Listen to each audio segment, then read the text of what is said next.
Welcome. Thanks for joining us on Friday. Excited to have you here. We have a very special presentation that NBDA has teamed up with Respect Outside to bring you a webinar about transforming your company culture. We're looking to create welcoming environments for both employees and customers, attracting a more diverse set of employees and customers. This conversation is very close to my heart. I'm welcoming Gina McLeod and Jim Miller from Respect Outside to lead us through this webinar today. And I think with this, I'll just turn it right over to Jim and Gina. Thank you. One second, I'm just gonna get our presentation up here.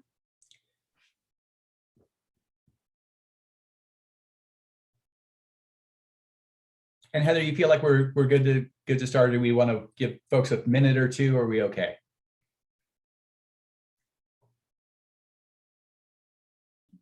Yeah, I think we're good to get started. Let's go ahead. Great, thank you. So I want to thank the National Bike Dealers Association, Heather and Rochelle here for hosting us today.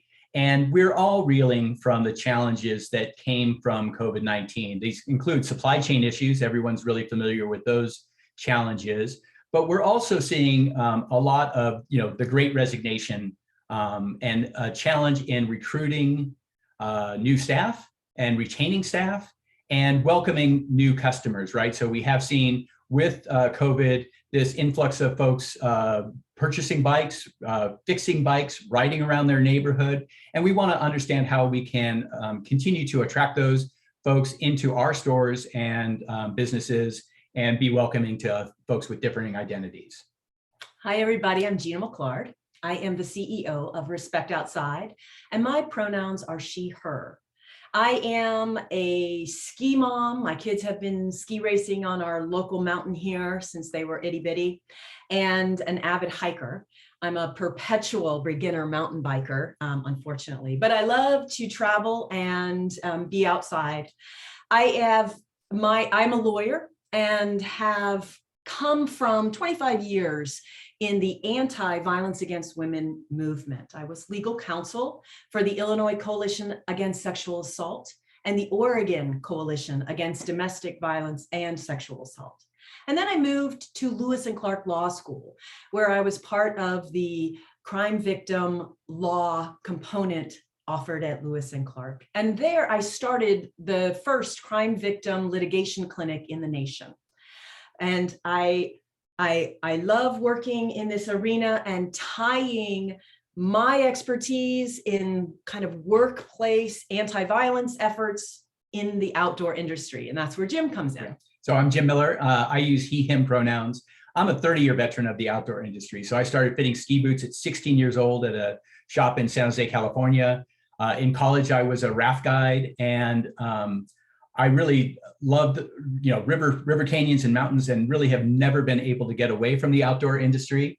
I worked for, done a lot of different things, from camp work, outdoor education work. I have owned my own specialty retail paddle sports store. I've worked for brands in marketing, Yakima Racks in particular. I developed retail training programs for them, and was the marketing director for Werner Paddles for 6 years as well. I've consulted with brands and with retailers on retail training initiatives. And we started Respect Outside in January of 2020. And the idea there is to provide solutions to increase gender equity and decrease sexual misconduct in the workplace. So we use the trust and the ethos of the outdoor industry, your values, leave no trace type values, to get at unwelcome behaviors in the workplace. So our equity through action model really helps cultivate a healthy and respectful workplace. So we're going to start the program with a land acknowledgement. And I first became accustomed to these land acknowledgements when I was taking my son to school at the University of British Columbia in Vancouver. And every place we went and every orientation we went, they had a land acknowledgement. And so we at Respect Outside think it's really important to acknowledge the land that we are on. So we come to you today from the ancestral land and the current home of the Confederated Tribes of Warm Spring, including the Paiute and Wasco people, as well as the Confederated Tribe of the Grand Ronde. These individuals suffered forced removal from their land that we now call Bend, Oregon. And for every land acknowledgement we do here at Respect Outside, we make a donation to the National Indigenous Women's Resource Center. So what are we going to cover today? We're taking a macro look at your organization through the lens of your corporate documents. And we are sharing information that's meant to encourage this legal, fair, and civil workplace in order to not just be compliant with the law, but also for y'all to attract, retain, and promote new employees, new customers that you can bring into the fold that have more diverse identities. We're using civility today as a floor of expected behaviors at work. Then we're going to talk about bystander intervention. So what if something gets through that civility floor and there's unwanted behaviors you want to stop? We're going to talk about bystander intervention and how that is research proven to help decrease any unwanted behaviors in your workplace. And then finally, we're going to talk about what do you do with these two concepts? How do you fold them into your corporate structure so that you make sure that it is a value of the organization and that you put people at the forefront of your organization's culture? So we use a tool called Mentimeter, and what we'd like you to do is to use your phone, scan this code, and it will take you to the Mentimeter platform. And what this allows you to do, we're going to ask you some questions, some polling questions a little bit later, and this will allow you to participate a little bit more deeply in the conversation that we're having. And as well, we do have the chat function up and running here. So if you do have questions throughout the presentation, feel free to just use the chat function to ask those questions. We'll be monitoring that. And we do ask that you keep yourselves on mute if you through the presentation. If you want to speak, please just put something in the chat and we'll pick it up from there. So again, take a moment, scan the code, and I'm already on the phone. Can you put the link here? Yeah. So while you're doing that, you want me to keep on trucking? Yeah, well, hold on one second. Okay. Joshua, I don't know that I can put the link there right now. I'm not sure what you're asking there. So, but maybe you can participate by chat. Yeah. You know, if you can't figure out the Mentimeter or the overlapping scanning the code phone situation, right? So today we're talking a lot about your workplace culture, and everybody seems to be talking about workplace culture every place you go. So I want to talk about why is it important and how does it show up, right? As all of you may well know, we live in a... We've got a poll. Oh, yeah. Am I? So we're going to we're going to start by using Mentimeter real quickly, just to get everyone comfortable with the tool. So in Mentimeter, you can describe your workplace culture. Use a word or two or a few words and just type them in and send them off. Right. We'll give you a second to do that. Because it's interesting what people think is actually their culture. Great. Actively inclusive. I love that language. Perfect. Friendly, flexible, open, comfortable, fun, advocate. Right on. Excellent.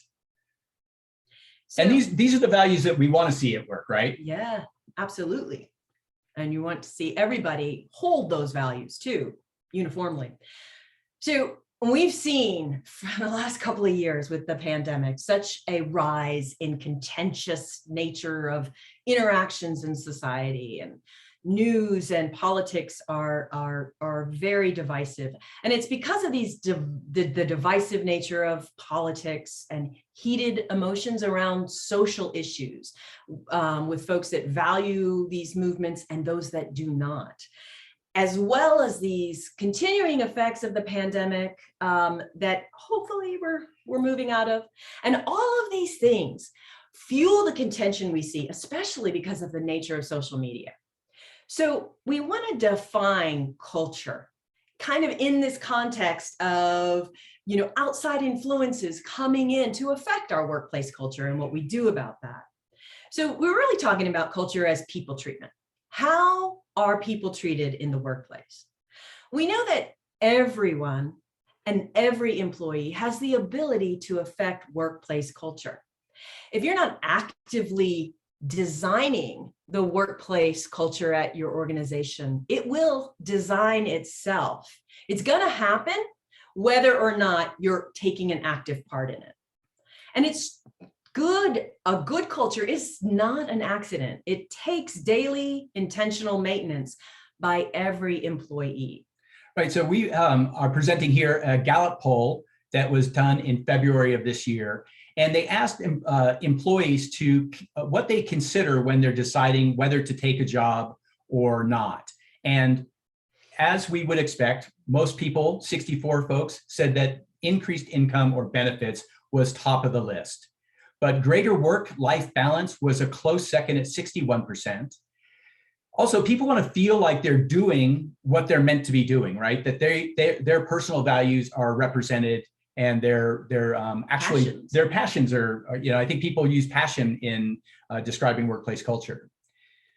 Additionally, they want security and stability. So we see a lot of people talk about young folks in working and how they move around so much, but really there are folks that really want that stability now and job security. COVID policies, right? So feeling like that the organization is protecting them, and through their COVID policies, 43% of people said that was the reason they were a factor in determining whether they were going to accept a new job or not. And 42% said that diversity and the inclusive practices of an organization were high ranking for them as well. Right. So let's jump into civility. What is civility and why does it matter at work, right? Now, when employees see these smaller, uncivil behaviors at work that are tolerated and maybe even celebrated, it gives permission to folks to escalate their unwelcome behaviors. Just like with folks, who end up stealing cars. They probably didn't start out stealing cars. They probably started stealing smaller things, figured out they can get away with it, and then have moved on in an attempt to sort of grab more power and control for themselves. And that's what we're dealing with civility. Civility is a great way to ask your employees to show up with a fundamental basis of behavior. Now, some of y'all may be saying, okay, what is civility? Like, I think of civility as politeness and manners, but it's so much more than that. And that's why we're going to walk you through a definition. But it is definitely more than good manners, please and thank you, niceties. Those things are hugely important, don't get me wrong, but they're not the definition of civility that we are using.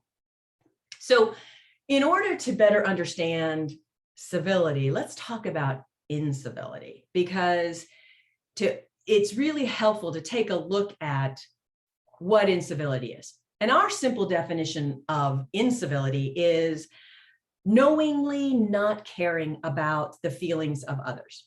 When you have incivility in the workplace, it is a high indicator of low trust and low employee engagement.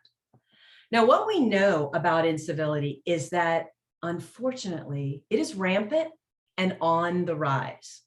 A recent study showed that 70% of Americans believe that incivility has reached crisis proportions in the workplace. So let's take a look at another report, which was the 4th global report on civility at work. 98% of employees who were polled in this survey said they had experienced incivility at work. And when asked how often, they said about 2.5 times a day I'm dealing with it. So it's kind of a endemic issue at work that has a relatively easy fix. However, these employees being affected by incivility has a grave cost to the workplace. There are detrimental effects. So we know that when folks are exposed to incivility at the workplace, they're less innovative. They're less productive. There's a 38% of witnesses to incivility noted that they intentionally decrease the quality of their work. Folks are less collaborative when they fear that they might be treated uncivilly. Employees in an uncivil workplace are 3 times less likely to help a colleague. Sharing and collaboration drops by 50%. It certainly can hurt brand reputation. And it hurts employee retention by 78%. Nobody wants to work in an uncivil workplace.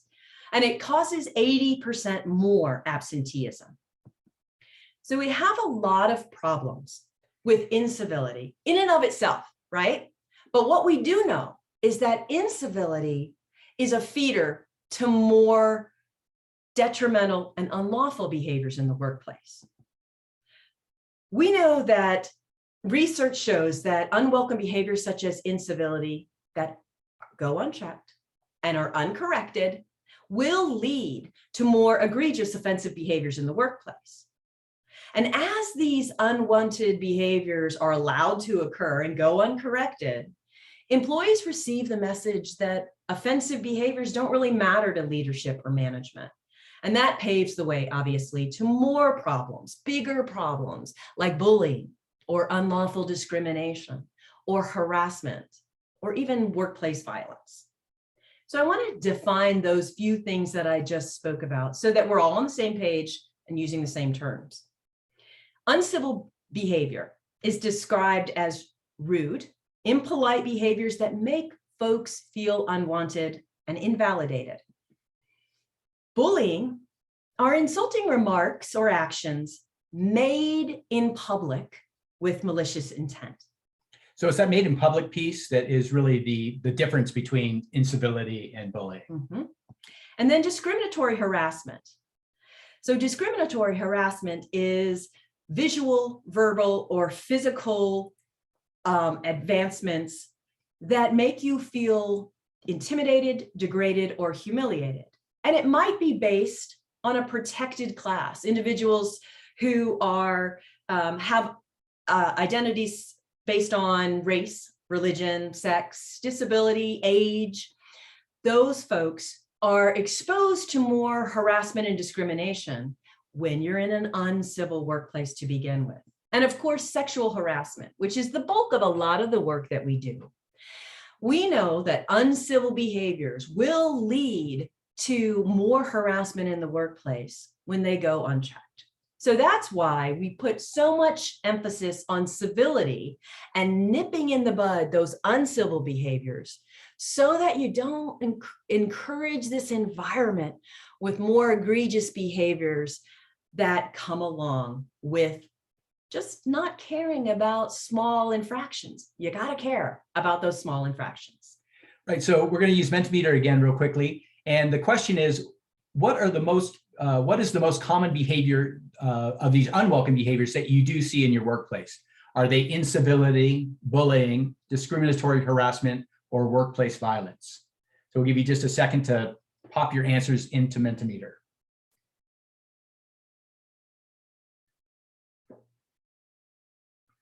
We do see a lot of incivility, and that makes the most sense, right? That incivility would be the number one cause of unwelcome, or the number one reason that people experience unwelcome behaviors in the workplace, because it's that small piece that then escalates over time and with practice and without being stopped to these greater, more egregious behaviors. And most people and most organizations, maybe, and we're going to get to this, have policies against discrimination and harassment, and certainly workplace violence, you hope. But people aren't creating policies like civility that can get at those small unwanted behaviors that are really a big part of the problem. But the good news for everybody is that civility can be transformative. And I know this is just, it seems like a radical leap that working on trying to get at small little behaviors can have such a transformative effect on a workplace, but they can, and research backs this up. So we know that Increased civility positively affects everything from increased employee satisfaction to engagement, productivity, innovation, and the overall health of people who work in that workplace. But here's the kicker. We know that companies that incorporate civility or a civility initiative in their workplace enjoy 30% more revenue than their competitors. So civility really works. And the great news is that civility can be taught. It can be practiced. It's a skill set, like so many other skill sets. It's a muscle that we need to train, and it's practical and measurable. So if you practice civility, it helps you become a better coworker or manager, better communicator, but also just a more pleasant human being to be around. So to successfully utilize civility, there are some things that are required of you. Civility requires a little bit of self-awareness, a little bit of looking inside. It's really helpful to have an understanding of your work history, your life history. Where do you come from? What are your hot button triggers? And making sure that you know a little bit about yourself so that you have some self-reflection when you are interacting with others. Civility also asks that we set aside our ego. And civility requires a commitment. And we're going to talk about all those things. So let's take a deeper dive into our definition of civility, and you'll see how it's others focused, right? The first element of our definition is that civility asks that you be consciously aware of your impact on others, right? So it's really others focused. So rather than thinking about how everything affects you, really civility asks that you think about your impact on others, to be conscious with your interactions. You need to be present and mindful about what's happening in this situation and what happened to you that day that might be causing you to be less than civil. It asks that you deliberately think about what you're going to say or do before you do it. These are common sense things, but when we're talking about implementing civility in the workplace, these are formal things you want to talk to your team about so that they understand that you're asking them to set their egos aside and to think about the other person right in front of them first. Right. So really important here, I think this, the be deliberate, think before action, right? And this really goes to our self-knowledge, our biases that we come to work into life with. And really as a super impactful piece to transforming workplace so that we slow down a little bit before we make decisions. We don't always go with down the same road that we've always been going down, and that we make space and include other folks in the decision-making process. So the second prong of our civility definition asks that you continuously acknowledge your responsibility to ease the experience of others. And I love this one because it's not something that we are necessarily taught in our North American culture, but you're willing to put other people's needs as high as your own. So I'm sure so many of you are familiar with the golden rule. So many of us are taught, do unto others as you want them to do unto you, right? Or another way you might have been taught this is to treat others the way you want to be treated. Well, imagine if in our workplaces, you treated others the way they want to be treated. That's called the platinum rule, right? It's so important to understand where you're coming from and then open your mind to dealing with others from a place of where they're coming from. When we treat others based on how we want to be treated, we're nullifying and negating experiences of who they are. Now, this is really important as you start to diversify your workforce or even your customer base. You really can't assume that your generally held beliefs are those of others. So easing the experience of others, taking in their philosophy and background into account is hugely helpful. Now, some folks in an organization will say, how am I supposed to know how my coworkers want to be treated? And we always say, just ask them, especially for y'all in retail stores, you don't have a huge crew. And so some of this effort on getting to know your employees or in getting to know a broader customer base is important because it's going to help your business. So the third prong of, are we on the same thing? Okay, great. The third aspect of the civility definition is that civility asks that you make a consistent effort to adopt and exhibit civil behaviors as a non-negotiable point of your character, right? So utilize your personal character to consistently choose civil behavior. You want to intentionally choose to be civil, even though it may not be comfortable. It may not be cost-free. It may not be convenient to do so. But when you choose a civil behavior when it's not convenient, it really speaks volumes about a person's character. And we know that character is defined by our behavior. Character is the way we treat others. So the way we treat others is our character in action, is live. So it's super important to understand, and I'm going to revisit this issue of doing some self-knowledge and understanding your triggers, understanding your inherent values. And like Jim said, the bias piece, which is a whole nother workshop, but understanding those so that you really take a look at how you present yourself and how you interact with folks. But notice that this last element really does require a consistent effort. And that's because being civil some of the time just doesn't hit the mark. We really need to encourage civility to be present every day and all day endeavor. So it takes a little bit of a shift in the way you think about presenting yourself at work, right? But what we know is what we call these upstream behaviors, these smaller uncivil behaviors that can cause so much problems, like interrupting others, backbiting, gossiping, talking over people, taking credit for others' ideas when you know they're not yours. These things can lead to an unlawful workplace that's certainly filled with incivility, but that research shows are indicators for worse behavior coming down the road.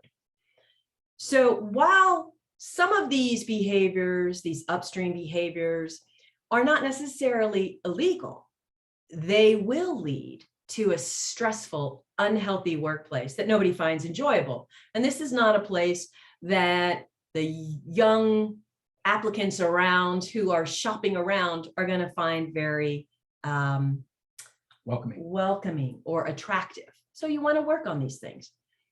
When people get talked over, or when their ideas are stolen, or when they feel like they're not being respected, they take this on as an identity threat.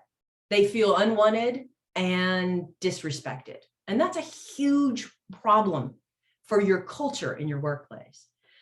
And a lot of folks respond to this by shutting down. So you may see colleagues who are just not really bought in, not invested. And that's because they may not be treated very well at work.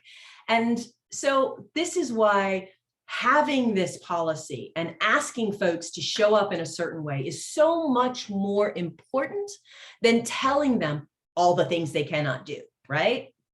So you want to make sure that people can feel respected and show up as who they are. And civility is the way to do that. So think of it this way. You're asking folks to show up with a baseline of expected behavior, and that is being civil. You might have to bring people up to speed on what that actually means. But civility is asking that you put the team in front of the individual.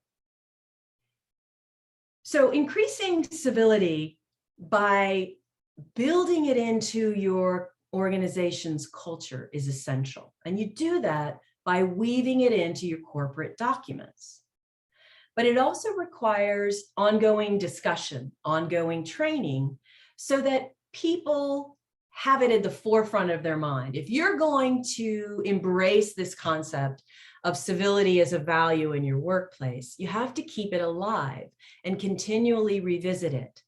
And when you see behavior that is uncivil, you need to call it out and stop it. And that's where we would advocate the use of bystander intervention.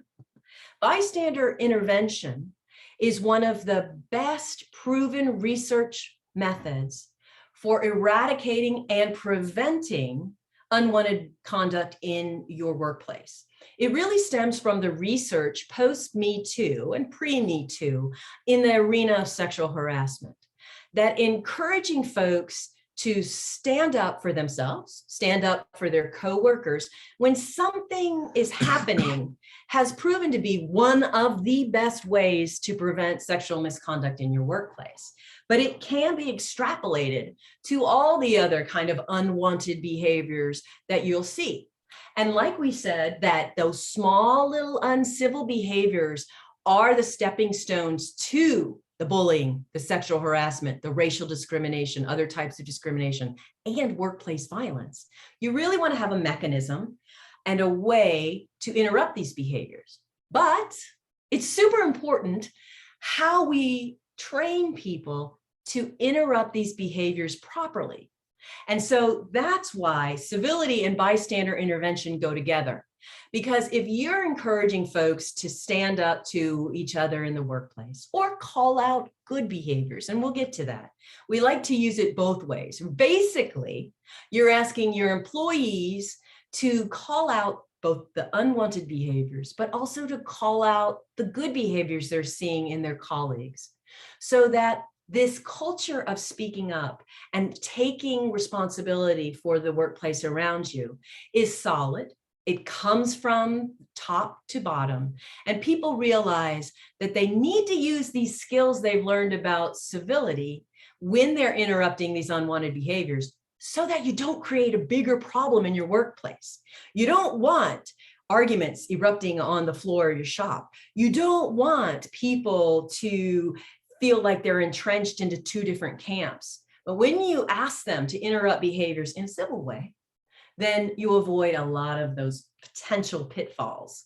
Right, so we do a lot of work on bystander intervention, and we're talking now about stopping unwelcome behaviors. But as Gina mentioned, using this to amplify positive things that happen in the workplace is really, really valuable, right? And it can be actually taken to another level, right, where you are welcoming different ideas. Maybe that's about a product or a service, right? So you're kind of flattening the communication structure within the organization so that all ideas are welcome, right? Those can be stopping unwelcome behaviors. It could be amplifying positive messages, catching somebody doing something really well, that attaboy, or elevating an idea about a new product or service. Really, really important so that people feel like they can elevate these or talk about these things without fear of being marginalized or you've only been here for a week. How can you possibly know anything more than I know? I've been here for years, right? So we want to really help with the communication structure in the organization. Right.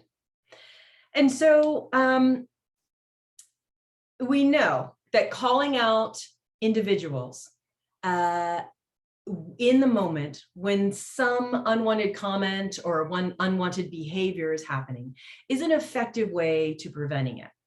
But there are a lot of reasons why people don't want to intervene. I mean, first and foremost, I feel like one of the most important things when implementing this concept of bystander intervention in your workplace is that it is clear from the top that management wants you to do this, that management is asking you to do this, and we'll get to this in a second. Management is requiring you to do this and perhaps evaluating you on this. These are the things that we'll talk about in a minute that we recommend. So let's talk about the reasons why people are reticent to stand up and say something in the workplace. A lot of folks feel like it's not going to do anything. Nobody cares about these things here, or these are small things that nobody's been calling out before. And so I feel like this seems weird. How about if you're somebody that doesn't like confrontation? So you don't want to intervene because you don't like confrontation, or that you feel unsafe doing it. Maybe you're the only person in the shop with who identifies from a marginalized identity, and you you don't want to step into that quagmire of speaking up. You might say, I'm too busy, or I don't know that I want to get involved. How about this? I'm not sure that this is sexual harassment. I'm not sure this is incivility or bullying. I don't know what it is. And I'm not an expert. This is not my field. So I'm not going to say anything. Other folks say, I don't want people to think I can't take a joke. I don't want to always seem like the uptight woman in the store. So I'm not going to say anything.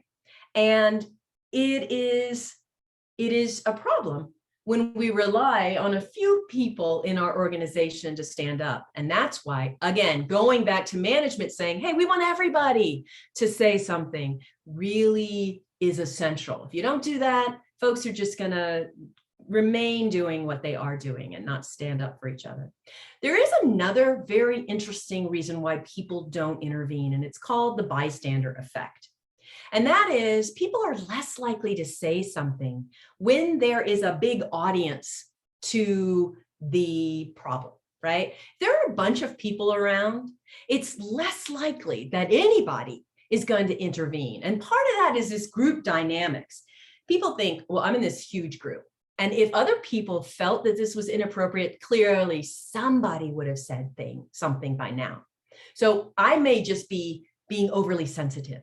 But research shows that it's actually the number of people in the room that makes the difference, that really chills us from intervening, because people are like, I don't want to risk public ridicule if nobody else is saying anything. I must be overly sensitive. Or this is just accepted here, right? This is the way things happen in this environment. And I'm feeling, I don't feel good about it, but it just seems to be the culture that exists here. Right. And so it's a big problem, but it is actually false. So you're more likely to see people standing up when it's just a few people than when you could consider there being a bigger audience to intervening. So we want to talk real quickly. We've mentioned this briefly, right, about this self-knowledge and awareness of our own biases that we might bring to work. But we also have something that we want to share around social capital. And so this is the wheel of power, and at the center is power, and the spokes to the wheel are different identities that you may have, right? And so the different identities are things like gender, citizenship, skin color, your education, your sexuality, your body size, how wealthy you are. And I'll use myself as an example, right? So sitting next to power is really where I sit in almost every point here, except for wealth. I would consider myself to be middle class and not rich. And that's the only point at which I deviate from sitting right next to power. And you can imagine, let's give an example of somebody, there's an off-color joke being told in the store. And it's gendered in nature. So it's a joke about a woman. And if you leave it incumbent upon women in the organization to stand up and to call out that behavior, it's much more difficult for them because they are further away from the center of power. But if you hold identities that are close to power, like I do, I have all of this social capital, and I'm willing to burn it and to spend it on increasing the civil nature of my organization. It really becomes incumbent upon me to call out unwelcome behaviors, even when they're not directed directly at me, and they might be directed at that woman in the organization. But not only incumbent, it's easier for you. Yes. Because people aren't going to roll their eyes and be like, oh, Gina's saying that again. Here she goes with her feminist soapbox. It's going to be another man who is looking like the majority in the store that's going to say these comments. And when men take that use their power for others, it is extremely effective. Sorry. And you're modeling the leadership that you want to have in the store or the business as well. Right. Because, okay, so right now I'm going to ask you, what is, I know this is not the end, but what is the number one thing that management can do that is the most effective thing we found? Model behaviors, right? I think, right. Yeah, Absolutely. So Gina was talking before about this top-down kind of leadership, where leadership says we're going to ask you to do these things, but unless they actually take the step to activate that, to be seen doing these things in the workplace, it just kind of all crumbles and falls apart. Your efforts won't be as powerful as because when folks see that management isn't exhibiting these behaviors that are supposedly desired, then everybody else will take that cue and realize, oh, it's really not that important and it's not that essential. And so that's hugely important. So we know that, okay, so let's jump into bystander intervention because we want to go through an exercise with y'all. There are 4 ways that we encourage folks to stand up and intervene. And I say stand up, clearly you can do this sitting, but it's just the way that I think of it in my mind, right? And the first D is distraction.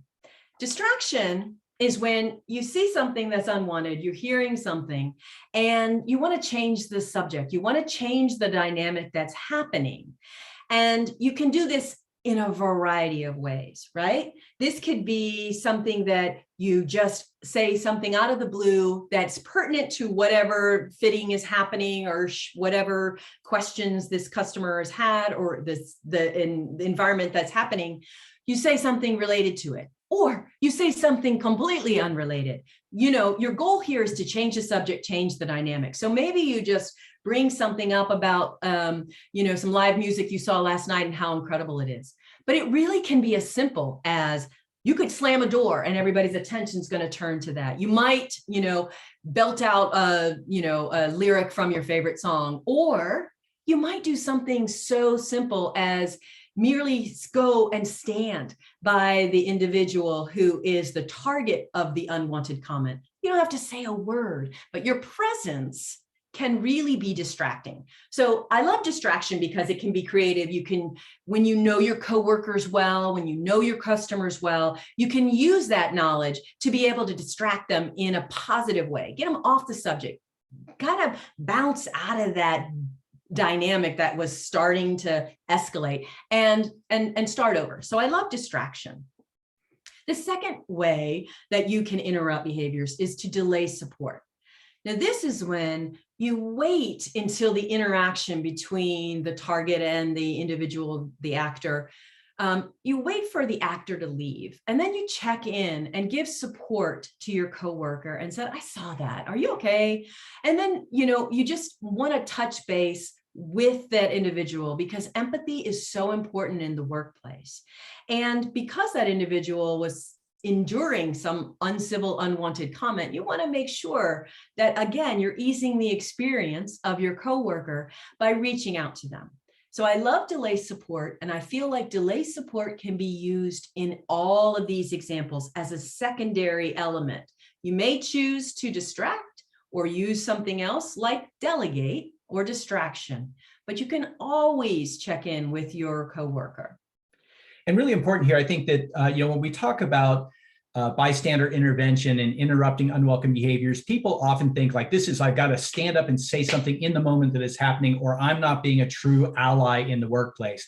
And it just might not be fitting for the situation, right? So we want to provide you, that's why we're giving you really 4 different ways to be able to do this work. Because what we know, and what's important for you managers to know, is that people with different marginalized identities may be less likely to directly confront someone. And so, you have to understand that when you require this bystander intervention, it may show up in a lot of different ways and maybe some subtle ways for different employees, and that's okay. People may want to use delegate, which is the third aspect of bystander intervention. And that's where you would go directly to somebody with authority to get help. You might make the report yourself, because we know that all the laws that protect individuals who report unwanted behavior in the workplace are protected from retaliation in our federal and most state laws. So you may feel like I am not going to get involved in this immediate situation, but I want to let my management, my manager, my supervisor know what's going on and ask them for help. You don't have to be an expert on what type of behavior you're seeing, but you do want to get involved, maybe just behind the scenes with somebody in a position of power. And then the last way is, I think, what most people think bystander intervention is, which is direct intervention. And that's where you speak directly to the offending person and try to stop the behavior. And this can look like a lot of different ways. It might be, asking them how they thought their comment was pertinent to the situation, or didn't they see it was offensive? You build in your ways of intervening according to your personality and your style, right? And so you got to make it your own. And that's why we keep saying practice bystander intervention, because the first 10 times you do it, you may think afterwards like, oh, I didn't handle that the right way, or that wasn't quite right, but just practice it.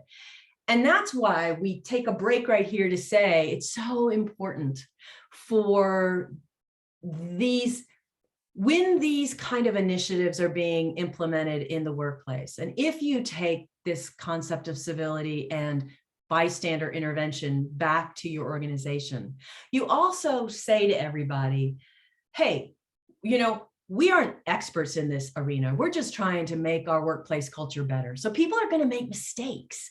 And if they are making mistakes, be gentle with them. Be gentle with yourself when you make a mistake, because it's so important that we don't come at this work with a cancel culture mentality and in our mindset, because that doesn't help anybody. We don't believe in cancel culture when it comes to coworkers, because it defeats the whole purpose of, one, being civil to your coworkers, and two, trying to show that it's everybody's responsibility at the organization to do something for this unwanted behavior.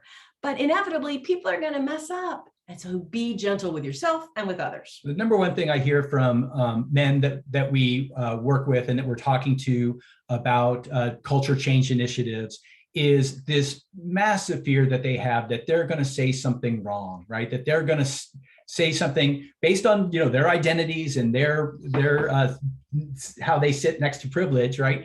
They may say something that is not how we say things now, or the direction, PC, not right? PC, not woke, and not the direction, that we want to take the organization. And so again, as Gina was saying, having grace with people when they make a mistake is super foundational to the work that we're saying to do here. And I would say, right, that when folks find that somebody's attempts to help are not helpful, or maybe not hitting the mark, we want to tap back into civility so that we are gracious to them, and that maybe you want to point out sort of the error in judgment that they have, but we base all of this in civility so that we know that the way we're interacting with everyone is acknowledging their inherent right to respect in the workplace.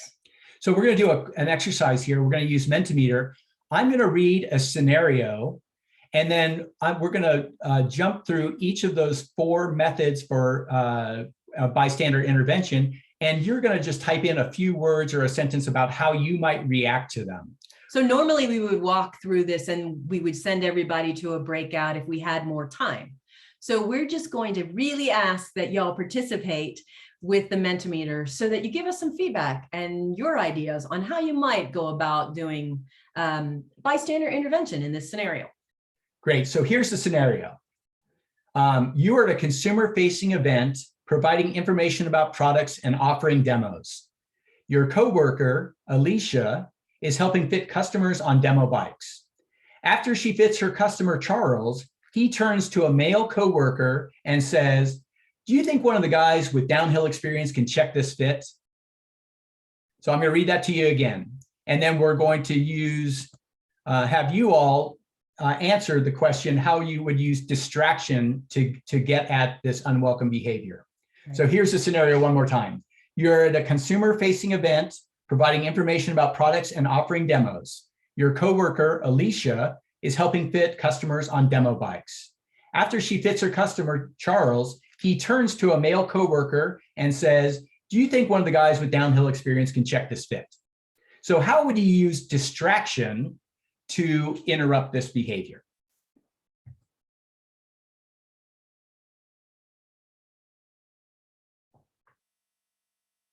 See if we can get anybody to jump in here. If you're not using Mentimeter and you want to use the chat function, you can throw that chat right up there as well.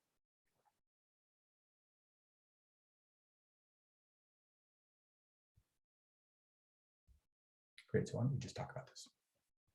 Right, okay, there's Here we a go. comment here, yay. Great, so somebody's saying, so this is distraction. Absolutely. So, you know, where are you going? Where are you going to ride? And that's great. Just asking this individual, kind of derailing them, no pun intended, on, you know, that question that they've asked.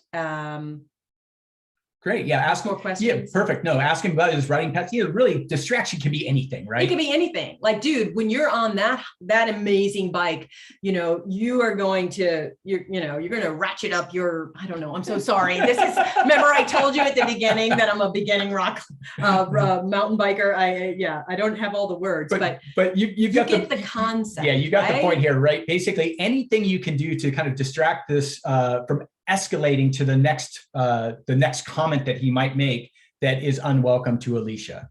Right. Great. So the next, hold on one second.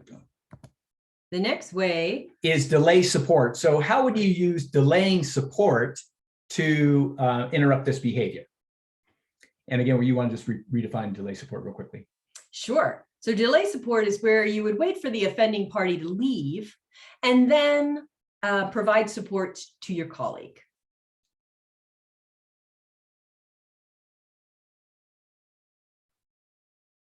And this stuff might happen a lot. And so you might find yourself saying, we can't have that, can we? No, that's why I was plugged in. Sorry, we're having power issues. All of a sudden we'd go dead on you. And you may wait for your this individual to ride off and you can say, yes, check in with Alicia and complain about the guy's behavior, commiserate about the guy's behavior, especially if you're another woman, or if you're a guy that hears this all the time. Let her know that she's one of the best in class and he missed out having her help him. I love that. Hey, Alicia, I saw that and that was not cool.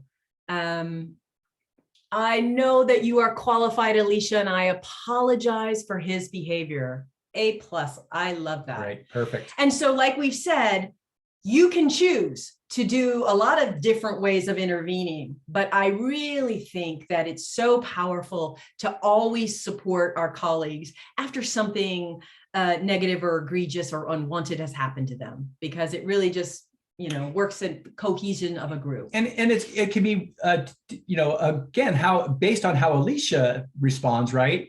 She might just, you know, brush it off. Alicia's probably heard this before, right? This is not the first time that somebody has made some sort of comment about Alicia's ability because she's a woman. But you don't know how it really landed with her. So checking in with her and taking her temperature to see how it felt and just say like, well, that felt unwelcome to me. How did you feel about it? Really important to kind of keep that dialogue going. And depending on the severity of it, you may say to Alicia, you know, I mean, maybe not in this instance clearly, but in another instance, you may say, hey, Alicia, that was out of line. Do you feel like, you know, you want to go talk to HR, you want to go talk to our supervisor about this? I'll go with you because I witnessed it and I think it's wrong too. You know, those kind of things. It just depends on the severity of the situation. Okay.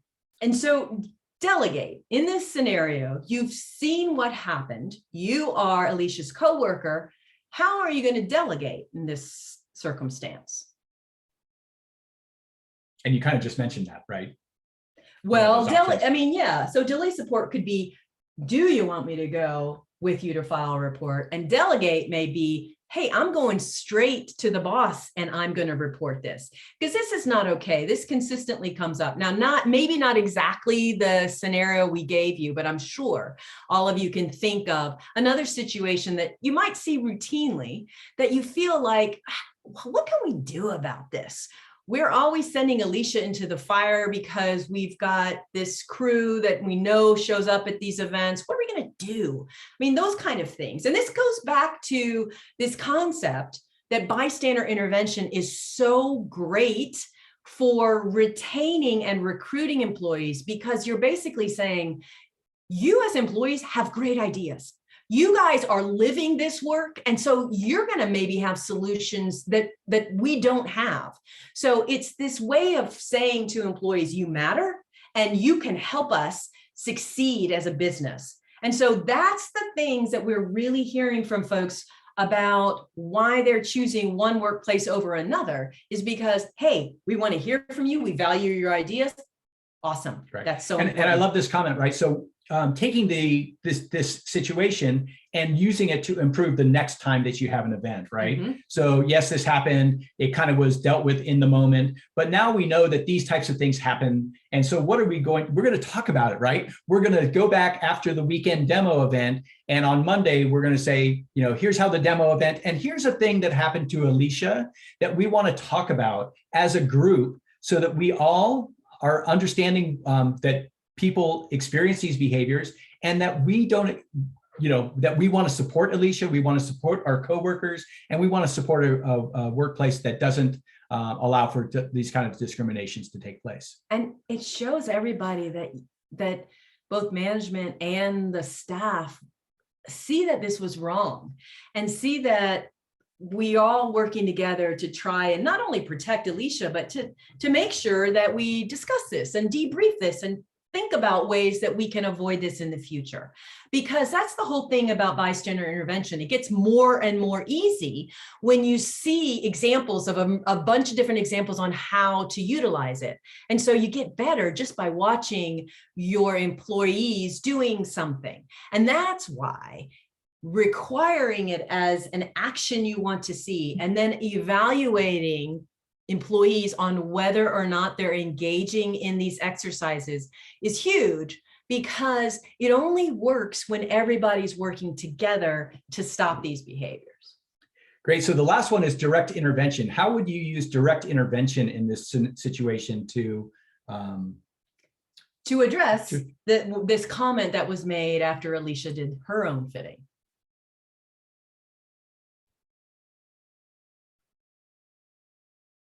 Anyone? Beulah?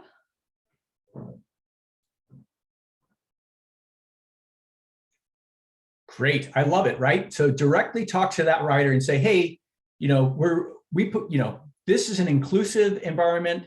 And you know, what's really valuable here is to draw on the values that you already have in your store, your business, your organization.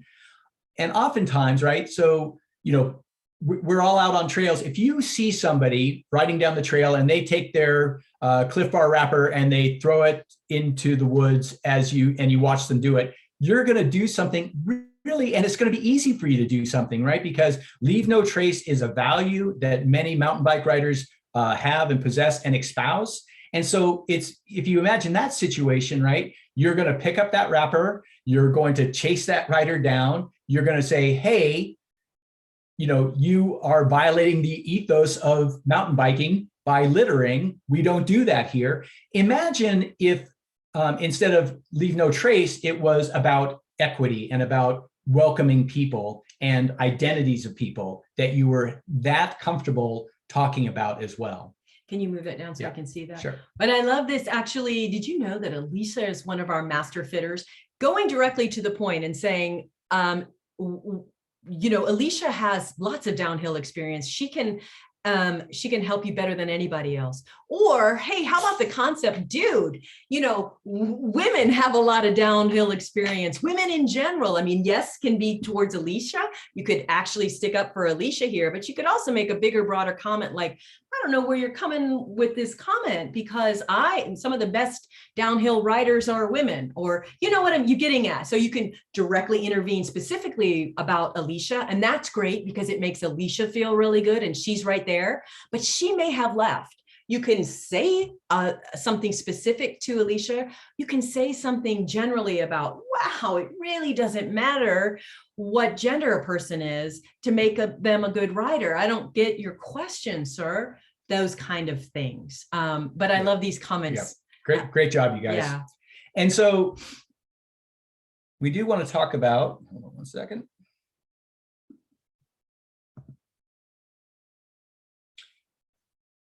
So again, just when you look at the 4 Ds of bystander intervention, you don't have to think about them in silos, right? They actually mix and match really, really well. The granimals of, if anybody is old enough to remember granimals, the mix and match toddler clothes.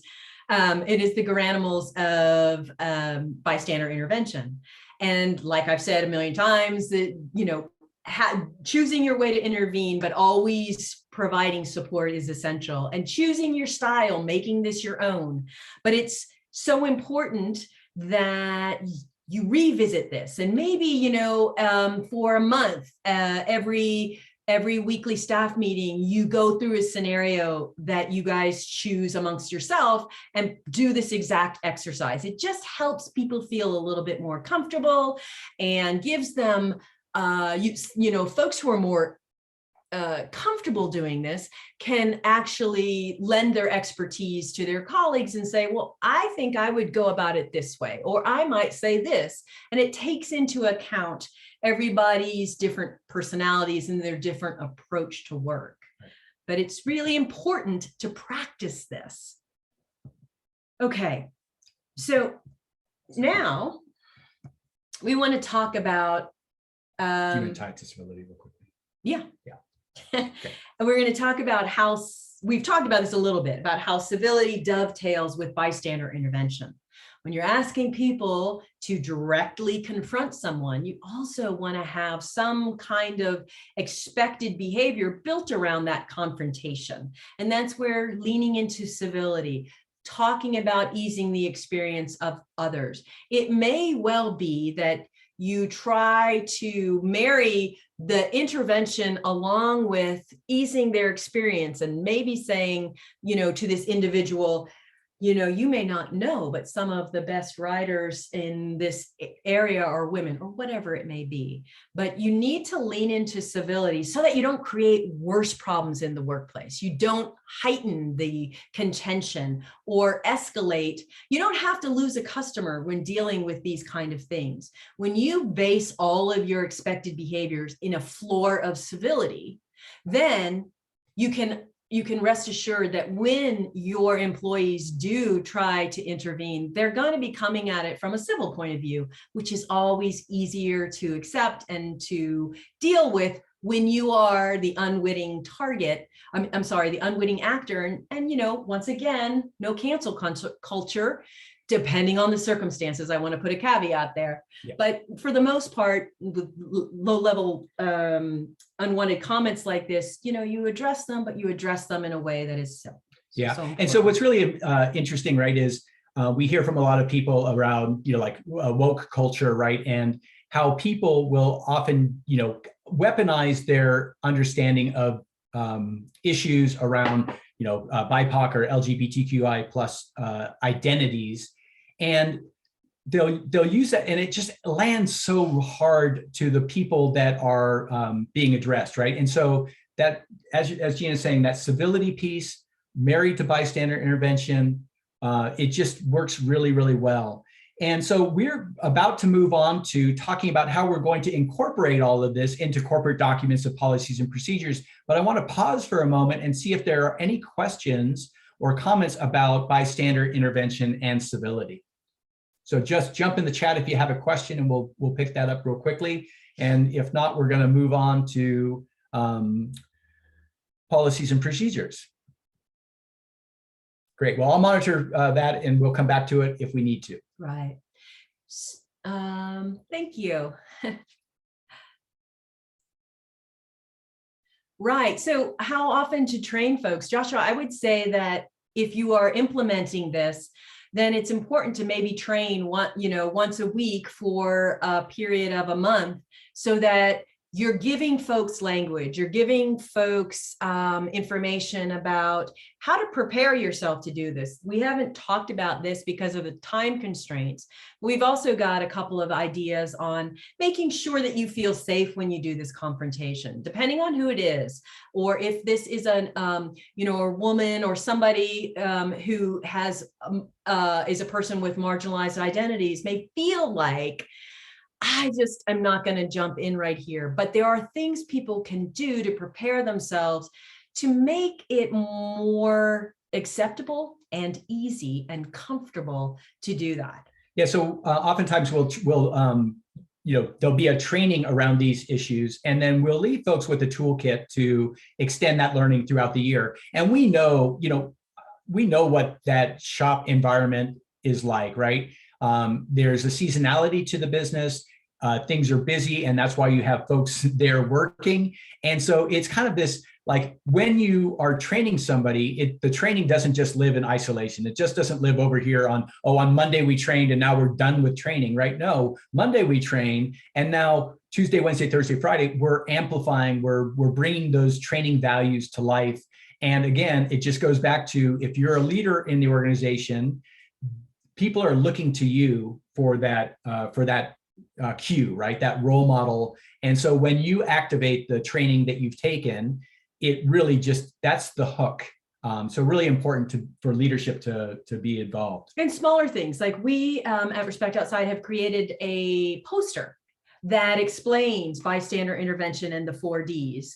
And it is something that a lot of organizations keep up on their wall as a reminder, and it also is a helpful reminder at staff meetings to sort of, if somebody brings an issue to a meeting, then that's a great opportunity to fold that into, okay, so let's imagine maybe it was a problem that there was nobody there to intervene, or nobody chose to. And that's a great working example of how you can then say, well, what would we do? How would we be able to utilize one of the 4Ds or 2 or 3 of them to address this issue? And it just helps bring the actionable problem that somebody's brought to a meeting and provide it with a solution.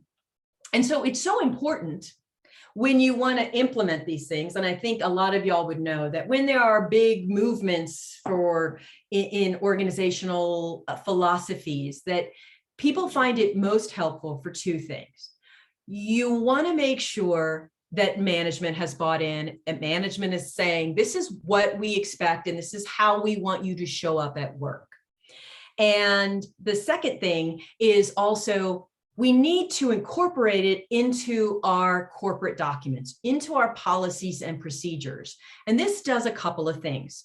There are certain things that by law you need to have in your policies so as to protect the organization and the liability of your organization.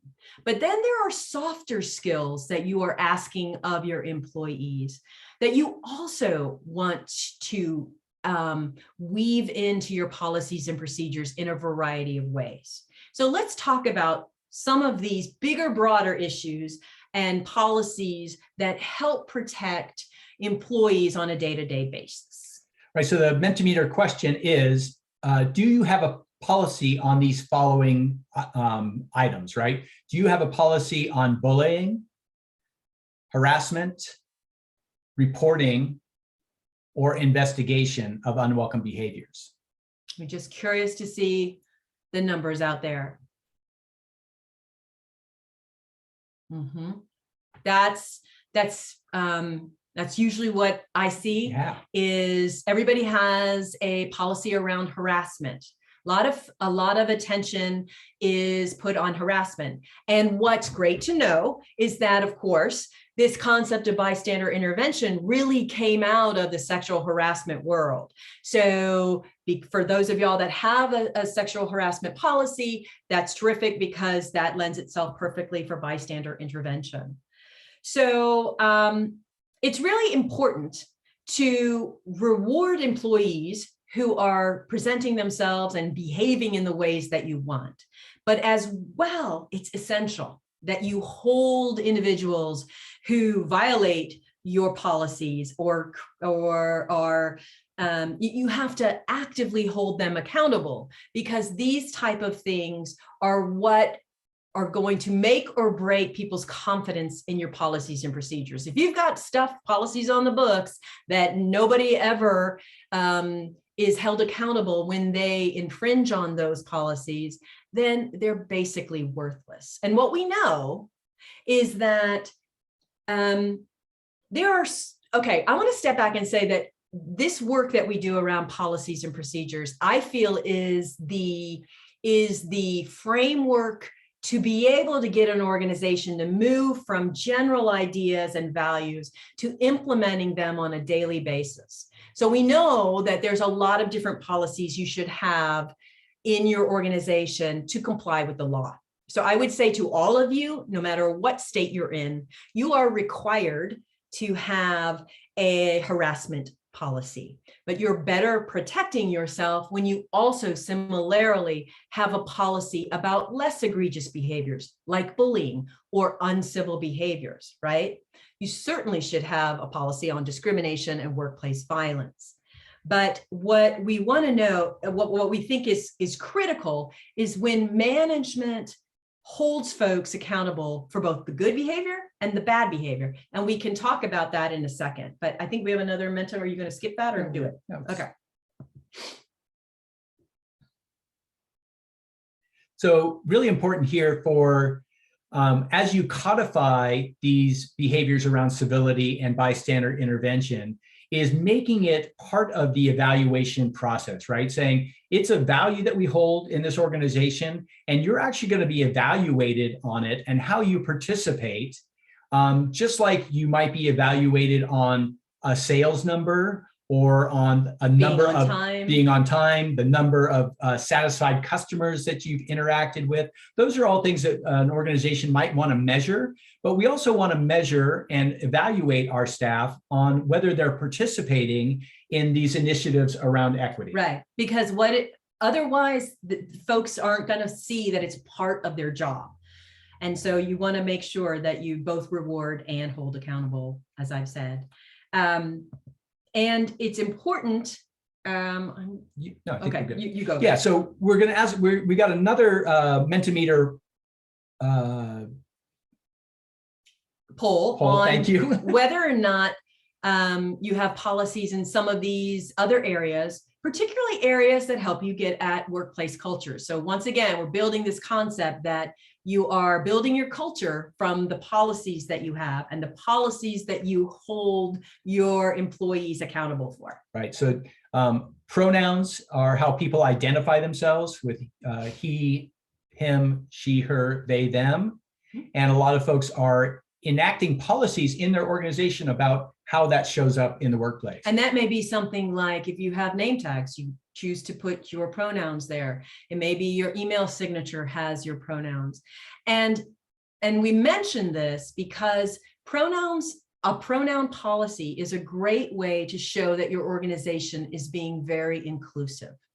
As a non-binary person shopping around to see where they might fit in an organization, they may not know that you have a pronoun policy on the books in your policies and procedures. But if you've gone so far as to have a pronoun policy, you might well have something on your front door that says, we welcome everybody. Everybody's welcome here. If they come into your store or if they get interviewed and you ask them, what pronouns do you use? And you normalize it, even though this is clearly, it looks like a cisgender man, he looks like he was a male at birth. I don't have to worry necessarily about his pronouns, but you never know. And if you want to encourage a more diverse workforce or a more diverse clientele, this is a really great way to signal that in your community. Right, and then we see dating in the workplace and alcohol, along with a really young workforce, as really increased risk factors for unwelcome behaviors in the workplace. So really good to have policies around those as well. Absolutely. So let's jump into reporting. because this is another policy that you really should have by law in your organization. Because, and I say this because if down the road there is a big problem in your organization and it gets elevated to your state labor organization or human rights organization or the EEOC, and it comes to litigation, right? As a lawyer, I'm telling you this, the courts are going to look at what are your policies? And do you have a policy on sexual harassment? Do you have a policy on how to report? And how decent is your reporting policy? So I want to say that the EEOC tells us that statistically 14% of individuals who experience harassment are going to file a formal report. Only 14%. The majority of folks don't report. And that's often because the reporting policy, if it exists in an organization, doesn't leave individuals with enough knowledge, or it doesn't provide them with an avenue that feels safe to them.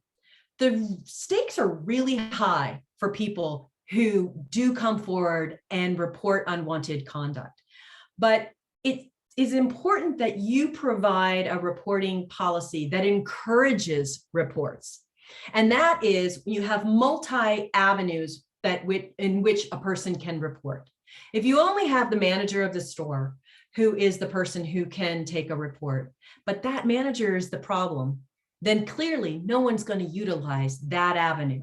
So have as many avenues as you can so that individuals can report to a variety of folks. I really encourage you, if you have a woman in your leadership abilities and your leadership organizations, to have one of the folks that people can report to is a female, because statistically you're going to see more reports from women. So it's really important. And really interesting that we're saying, like, you want reports, right? It seems counterintuitive, right? You would think that, and we train on with a lot of different organizations on sexual misconduct prevention, and we tell those organizations, when you do this work, right, when you start training around these subjects, you're actually not going to see an immediate decrease in the number of reports. You're actually going to see an increase. And this is what we want. We want people to feel free to come forward with, again, like we said before, kind of unwelcome behaviors, but it also creates an environment where you can give more positive feedback and welcome all sorts of different ideas as well. If you're an organization that has never received a report, a lot of times people report that as, we don't have a problem and we're doing great.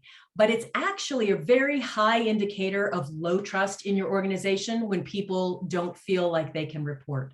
So it's really important to be able to have a mechanism for reporting. And I want to add one thing, so that we know that only 14% of folks will report. But when given an anonymous reporting option, that number jumps to 74% of folks are willing to report if they can do it anonymously.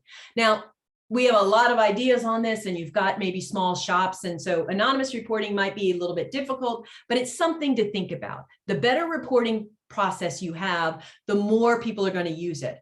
And because you will be held liable by the courts if you knew or should have known about unwanted conduct in your workplace and you didn't do anything about it, then you are more liable for that behavior. So encourage folks to report in the same way you encourage their comments and their feedback in the communication chain about what's happening in the workplace, because it affects way more than the individual person who may choose to report. So now I want to move on to the investigation process. Right. So just before we do that, so we talked quite a bit about internal reporting options, but there are external reporting options. And when we talk to organizations, we want to let your team know that they don't just have to report internally, that they can go outside of the organization as well, to either the State Labor or Human Rights Commission, or to the federal agency, the EEOC, the Equal Employment Opportunity Commission. So hearkening back to the survey that we just did briefly with y'all, Most people have a harassment policy and they maybe have a reporting policy, but nobody had an investigation policy. And this is kind of a hot issue right now in the litigation realm of sexual harassment.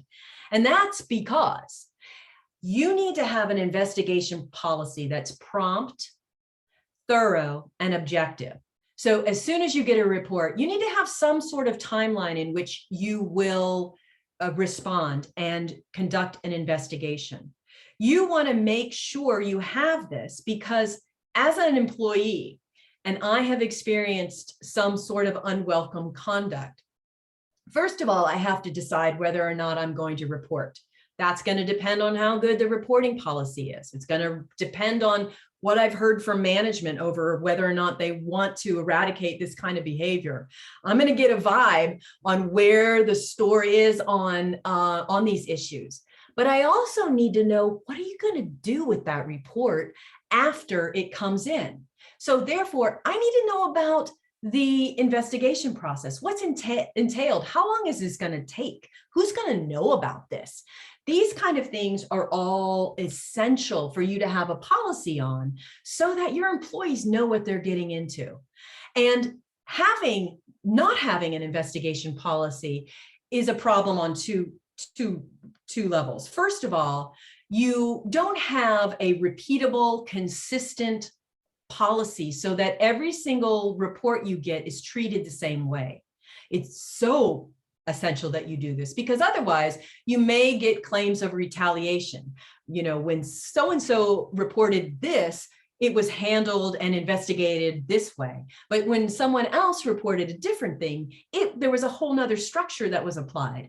The courts don't like that. And they're going to say, why did you handle these two employees differently? Secondly, it's important so that everybody knows what to expect. And it's also really important to give some feedback yearly, like a lot of really progressive organizations and universities are doing these days, where they're telling their staff in a generic way without identifying information, some of the issues that came up during the year. And while it seems like most of the impetus is to hide these unwanted behaviors that are happening in a workplace, quite the opposite is healthy and is an example of people having these more transparent employee-facing policies to encourage more diverse applicants and to have individuals feel really safe at work. I'm going to say, a lot of this stuff that we're talking about, there's a lot of legalese and it feels scary and hard, but really, you just have to start. If you don't have these policies in place, you can get these policies and put them in place. And there is work to be done, but it really will ultimately make that work environment so much more welcoming. And again, allow for folks that are looking to maybe come work for you. They're not going to ask you about what's your investigation policy on sexual harassment, but this feeling really trickles across the organization and is visible to folks. And when we deal with certain clients, I work with organizations to come up with just a fundamental intake form when they get reports, so that you're asking the same questions of everybody involved in the process, or each report you're having this repeatable process where everybody is being asked the same sort of questions. So again, with civility, you want to codify that language through your policies. A specific policy that addresses the required way you want folks to show up is essential, rather than relying on your harassment policy, which really only gets at your kind of code of conduct or people treatment through don't do these things. Research is showing that it is so much better to ask your employees to show up a certain way with expected behaviors, rather than just relying that they read that list of things that aren't allowed. It's much better. And then, we touched on this real briefly, and so I'm going to move through this quickly. But again, how we evaluate our employees is really important, and that kind of ongoing training, so that training doesn't live in a silo. It's ongoing throughout. That you have a culture of performance improvement, right? And that's really what we're talking about. We're talking about flattening the communication structure, promoting welcome behaviors, amplifying positive messages, and calling out the things that we don't want to see. So we've talked about how important it is to have this marriage of civility and bystander intervention, and then to implement it in your corporate documents. Maybe you make a poster about your values and your philosophy that is around the store and the shop, and you revisit it with examples in staff meetings, and you really show that you are layering in the approach to improving your organization's culture through these values. And I think you wanted to talk on this. Like, if you're not the person in charge, or maybe you can't implement a huge initiative right now. Yeah, you don't feel like, you're not the leader who's in charge of kind of creating corporate culture, or you're not the HR person, right, who deals with policies and procedures. We're going to encourage you to go back to your shop or your organization and just start with yourself, right? Start today, start small, talk to your team, the people that you interact on a daily basis with, about how we can use civility and interrupting behaviors and bystander intervention, right, to start to engage with each other and set the tone for yourself in your small work group. You're going to see that this will catch on, and then perhaps leadership notices this and we'll say, hey, what's going on with your work group? It looks like you're all you're doing well, you're performing well, and the team seems to be getting along really well. So start small, start today, and watch it catch on. And, I just want to add this before I read my favorite quote. You folks that implement civility into their workforce, just civility, are seeing 30% increase in revenues compared to their competitors. So it's huge, it's proven, but before I was doing this specific work around civility, that statistic in and of itself shocked me. But we want to thank you all for your attention. I know a lot of this information can be a little bit dry, but I want to leave you with the quote of one of my heroes, the Congressman from Georgia, John Lewis. And he said, when you see something that's not right, not fair, not just, you have to speak up. You have to say something. You have to do something.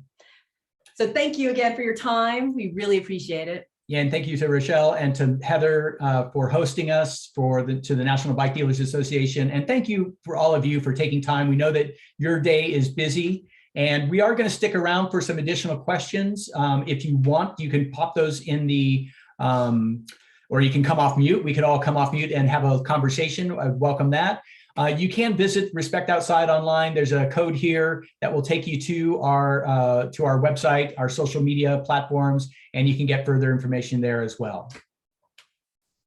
Gina, Jim, this has been extremely, extremely educational. Thank you so much. Loved having the interactive aspect to the presentation as well. That was really, really fantastic. Great. Well, and we're here. We're happy to hang out for questions. And if people do want to ask a question that's and they don't feel like doing that in public, you can always get me, jim@respectoutside.com. Perfect. We have a question that came in. Are there templates for the recommended policies available? Yeah, so we oftentimes what we'll do, because every organization is so different and their policies and procedures are where they are today, we tend to look at policies and procedures and do a review of them to make recommendations around changes for them. And then we identify where the work needs to be done on them. So maybe you've got a great policy on dating in the workplace already, and that doesn't really need a lot of help, but your policy around drugs and alcohol does.